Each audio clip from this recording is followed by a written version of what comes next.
ಈಗ ತಾವೆಲ್ಲ ಇಲ್ಲಿ ಯಾವ ಕಾರಣಕ್ಕೆ ಸೇರಿದಿರಪ್ಪ ಅಂತಂದ್ರೆ ಒಂದು ಹಿಜೇರಿಯಲ್ಲಿ ಒಂದು ಘಟನೆ ಆಗಿದೆ. ತಮ್ಮ ಧಾರ್ಮಿಕ ಭಾವನೆಗೆ ಧಕ್ಕೆ ಆಗುವಂಥ ಒಂದು ಘಟನೆ ಆಗಿದೆ ಅಂತೇಳಿ ತಮ್ಮದೊಂದು ಮನವಿ ಪತ್ರ ಮೂಲಕ ಒಂದು ಕಂಪ್ಲೇಂಟನ್ನು ಕೊಡ್ತಾ ಇದ್ದೀರಿ. ಈ ಸಂಬಂಧಪಟ್ಟಂಥ ಈ ಕಂಪ್ಲೇಂಟಿಗೆ ಈಗ ಆಲ್ರೆಡಿ ನಮ್ಮ ಮೇಲಾಧಿಕಾರಿಗಳಿಗೆ ಎಲ್ಲ ತಿಳಿಸಿದಾಗಿದೆ.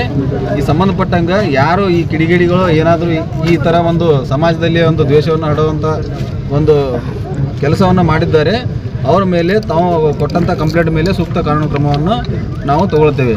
ಇದರ ಬಗ್ಗೆ ಏನೋ ಬೇರೆ ಮಾತಿಲ್ಲ. ದಯವಿಟ್ಟು ತಾವೆಲ್ಲರೂ ಯಾವುದೇ ಕಾರಣಕ್ಕೂ ಸಮಾಜದಲ್ಲಿ ಶಾಂತಿಯನ್ನು ಕದರುವಂಥ ಕೆಲಸವನ್ನು ಮಾಡಲಿಕ್ಕೆ ಹೋಗಬೇಡಿ. ನಮ್ಮ ಪೊಲೀಸ್ ಇಲಾಖೆಯಿಂದ ಏನು ತಮಗೇನಾದರೂ ಏನೇನು ಆಗಬೇಕು ಆ ಥರ ಎಲ್ಲ ಒದಗಿಸಲಿಕ್ಕೆ ನಾವು ರೆಡಿ ಇದ್ದೀವಿ. ದಯವಿಟ್ಟು ಯಾರು ತಾವು ಶಾಂತಿ ಕದರುವಂಥ ಕೆಲಸ ಮಾಡೋಕ್ಕೆ ಹೋಗಬೇಡಿ.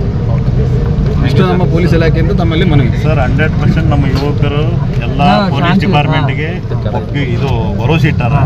ಅಲ್ಲಿಂದ ನಾವು ಯಾರು ಕೂಡ ಸೌಹಾರ್ದತೆ ಕೆಡಿಸುವಂತ ಕೆಲಸ ಮಾಡಲ್ಲ, ಅಶಾಂತಿ ಸೃಷ್ಟಿ ಮಾಡಲ್ಲ. ದಯವಿಟ್ಟು ತಾವೆಲ್ಲ ಹೋಗ್ರಿ, ತಮ್ಮವರು ಇರ್ತಾರೆ. ತಪ್ಪು ಮಾಡಿದವರಿಗೆ ಶಿಕ್ಷೆ ಆಗ್ಬೇಕಷ್ಟೇ ಉದ್ದೇಶ.